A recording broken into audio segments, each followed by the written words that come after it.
नमस्कार। आज हम अध्ययन करेंगे पाठ्यक्रम निर्माण की प्रक्रिया, प्रोसेस ऑफ करिकुलम कंस्ट्रक्शन। पाठ्यक्रम का निर्माण एक सहयोगी प्रयास है। इसमें राष्ट्रीय समितियों, क्षेत्रीय समितियों और स्थानीय समितियों, प्रधानाचार्य, शिक्षक वर्ग और समुदाय को सम्मिलित होना चाहिए।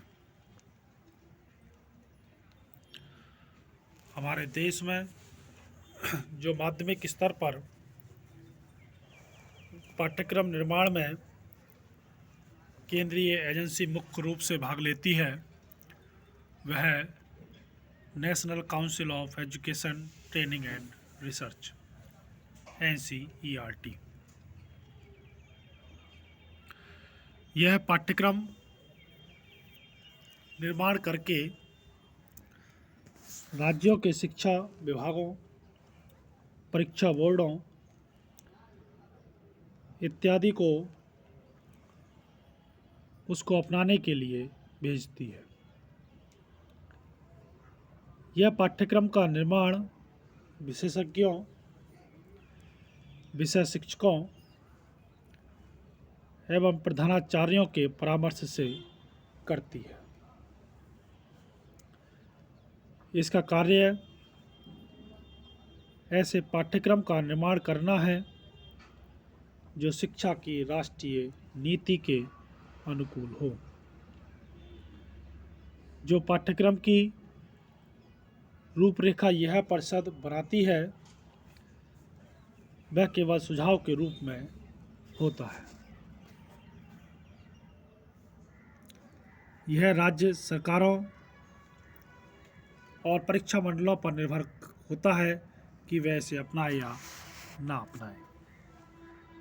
प्रत्येक राज्य सरकार एक परीक्षा मंडल माध्यमिक और उच्च माध्यमिक परीक्षाओं के लिए नियुक्त करती है। यह बोर्ड या मंडल पाठ्यक्रम निर्धारित करता है जो उन सब विद्यालयों द्वारा अनुसरण किया जाता है जो कि अपने विद्यार्थियों के बोर्ड परीक्षा में प्रवेश देने के लिए मान्यता प्राप्त है। प्रत्येक बोर्ड की प्रत्येक विषय के लिए एक विषय समिति होती है जो कि उस विषय संबंधी पाठ्यवस्तु का निर्धारण करती है। हमारे देश में माध्यमिक स्तर पर पाठ्यक्रम निर्माण का कार्य बहुत कुछ केंद्रीय स्तर पर ही होता है। कुछ शिक्षक इस कार्य में भाग अवश्य लेते हैं, किंतु विभिन्न विद्यालयों के शिक्षकों को यह स्वतंत्रता नहीं है कि वह अपने विषय का पाठ्यक्रम स्वयं बनाएं। शिक्षण देते समय शिक्षक कुछ स्वतंत्रता अनुभव कर सकते हैं, किंतु विषयों के चुनाव में और पाठ्यवस्तु के संबंध में निर्णय लेने में उनकी कोई विशेष भूमिका नहीं होती। पाठ्यक्रम निर्माण प्रक्रिया की आदर्शमय स्थिति यह है जिसमें शिक्षक और विद्यार्थी मिलकर पाठ्यक्रम का चुनाव करें। शिक्षक विद्यार्थियों की रुचियों, क्षमताओं और वातावरणीय दशाओं को ध्यान में रखकर पाठ्यक्रम निर्माण के मुख्य सिद्धांतों के आधार पर पाठ्यक्रम बनाए तो यह अति उत्तम विधि होती है। किंतु हमारे देश में ऐसा नहीं है, जबकि अनेक अग्रणीय देशों में यह प्रक्रिया अपनाई जाती है।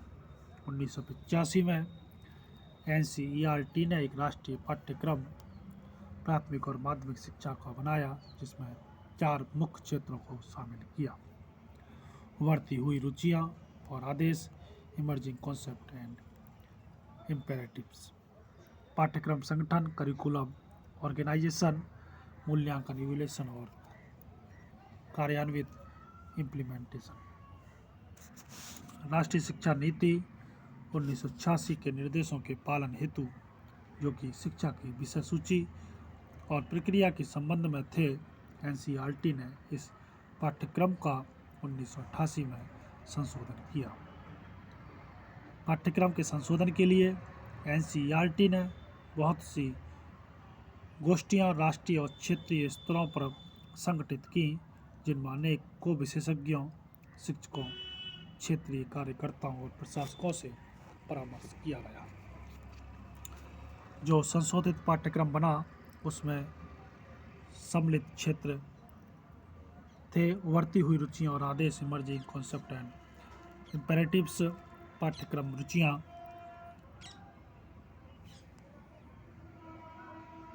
करिकुलम कंसर्न, राष्ट्रीय शिक्षा प्रणाली के आधार, basis for the national system of education, पाठ्यक्रम संगठन से संबंधित तत्व, factors related to the organisation of curriculum, विभिन्न क्षेत्रों को समय का आवंटन, allocation of time of to different areas, मूल्यांकन और परीक्षण, इवैल्यूएशन एंड एग्जामिनेशन और कार्यान्वित संबंधी युक्ति, स्ट्रेटजी ऑफ इम्प्लीमेंटेशन। राष्ट्रीय शिक्षा नीति के कार्य संबंधी कार्यक्रम द प्रोग्राम ऑफ एक्शन ने सुझाव दिया कि शिक्षा की विषय सूची और प्रक्रिया के पुनर्निर्माण संबंधी संपूर्ण क्रियाकलाप की योजना एनसीईआरटी और राज्यों के शिक्षा विभाग एवं परीक्षा परिषदों द्वारा सहयोग से बनानी चाहिए। एनसीईआरटी ने इस संबंध में पहल की और विद्यालयी शिक्षा के लिए पाठ्यक्रम की रूपरेखा तैयार की, जिसका वर्णन हमने ऊपर अभी किया था। इस रूपरेखा के अंतर्गत ही राज्य सरकारों और परीक्षा परिषदों को यह स्वतंत्रता दी गई कि वे अपने क्षेत्र में शिक्षा ग्रहण करने वाले विद्यार्थियों के लिए अपना निजी पाठ्यक्रम और विषय सूची बना लें। इस सब से यह तो स्पष्ट हो ही जाता है कि हमारे देश में पाठ्यक्रम निर्माण का कार्य केंद्रीय स्तर पर ही अधिकतर होता है। शिक्षक अपनी स्वयं की क्रियाओं की योजना बना सकते हैं और यह निर्धारित कर सकते हैं कि विषयों को कैसे पढ़ाया जाए, किंतु यह पाठ्यक्रम की मूल रूपरेखा में परिवर्तन नहीं ला सकते। पाठ्यक्रम निर्माण की प्रक्रिया पाठ्यक्रम के क्रियात्मक पक्ष से संबंधित है।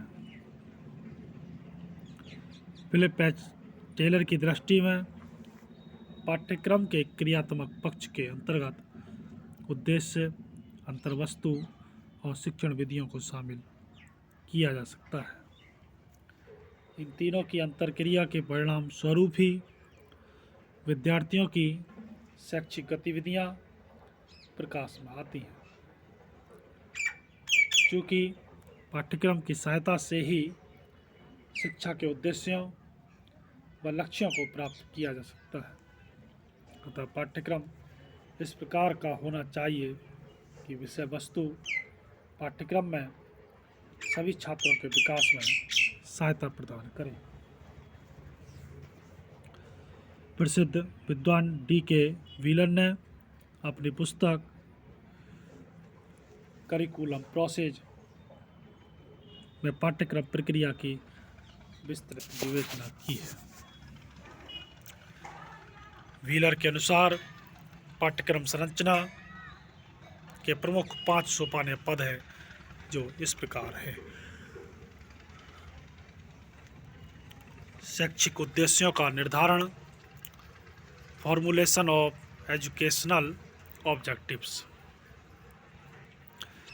निर्धारित उद्देश्यों की प्राप्ति हेतु उपयुक्त अधिगम अनुभवों का चयन, selection of appropriate learning experiences to achieve the objectives, अधिगम अनुभवों को प्रस्तुत करने के लिए उपयुक्त अंतर्वस्तु का चयन, selection of suitable content to present the learning experience,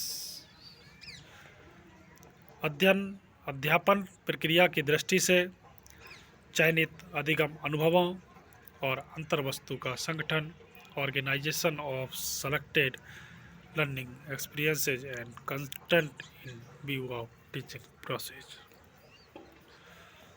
संपूर्ण प्रक्रिया का उद्देश्यों की प्राप्ति से मूल्यांकन, इवैल्यूएशन ऑफ करिकुलम और total process in view of achievement of objectives.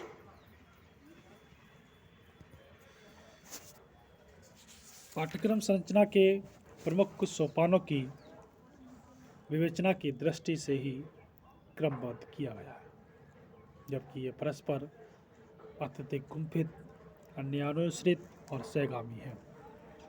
ये एक दूसरे को इस प्रकार प्रभावित करते हुए चलते हैं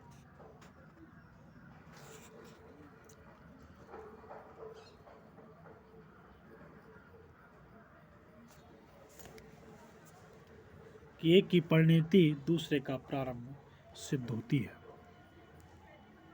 इन्हें हमने चित्र के जरिए प्रदर्शित किया है।